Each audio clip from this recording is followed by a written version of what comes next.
Welcome to the Posture Strength and Mobility Podcast. I'm Isaac Osborne, and I'm here to share with you tips, tricks, hacks, interesting musings, and much more in short, digestible episodes. To learn more about how you can improve your posture strength and mobility, check out the show notes for links. Onward with the show.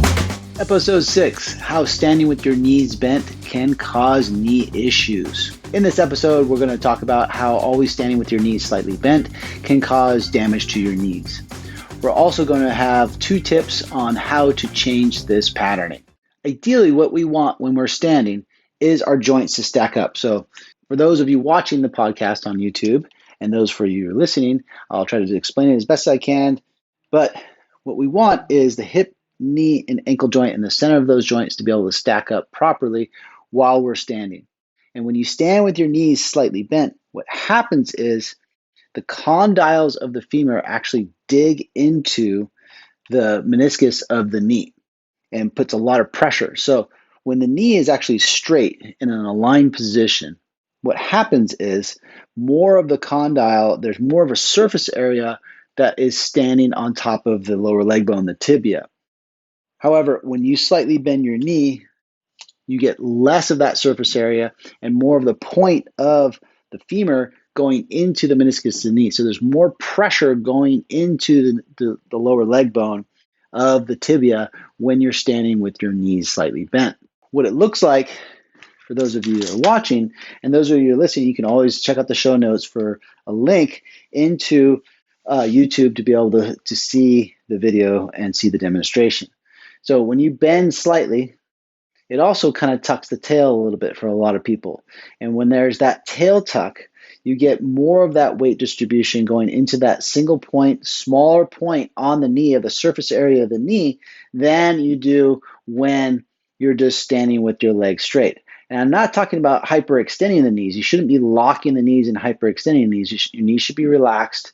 However, you don't want that slight bend in them. I've seen a lot of people with a decent bend in their knees, and they either have knee issues or it's surfacing somewhere else in the body.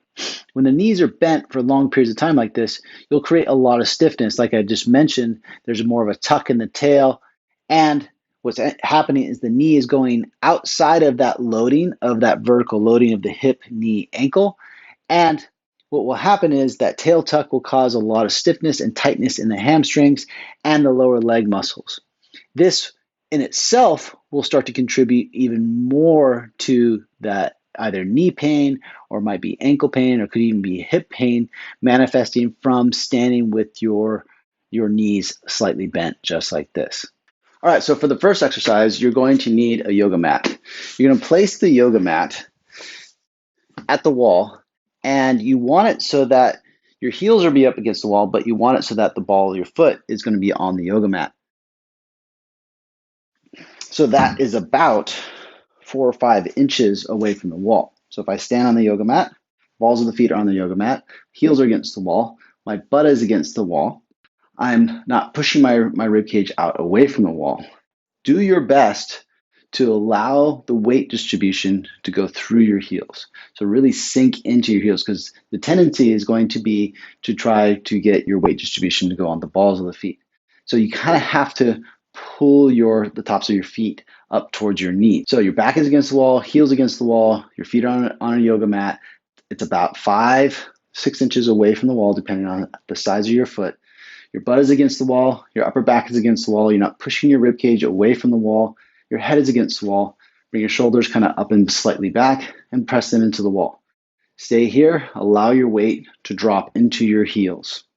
You want to stay here for about 3, maybe 4 minutes, and do this a couple times a day. Now, the next exercise is more of an awareness practice than an exercise. You can do this throughout the day when you're standing and talking with somebody.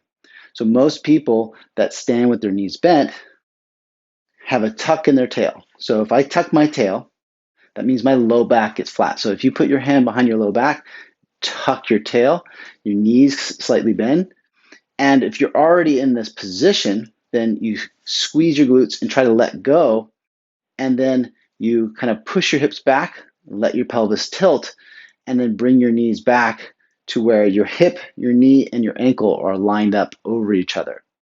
This is the best way to start getting out of this patterning of having your knees bent when you're standing, because it does not help your knees, the cartilage in your knees, and also your low back. It puts strain on the low back because it flattens the low back. Thank you for joining me for this episode. If you liked it, please subscribe and leave a positive review so others may find it and get help too. Check out the show notes for links on how to win a mini integrator massage gun, posture strength and mobility classes that focus on corrective exercises, or self-myofascial release protocols for neck pain, back pain, knee pain, plantar fasciitis, and much more with my massage gun, the Integrator.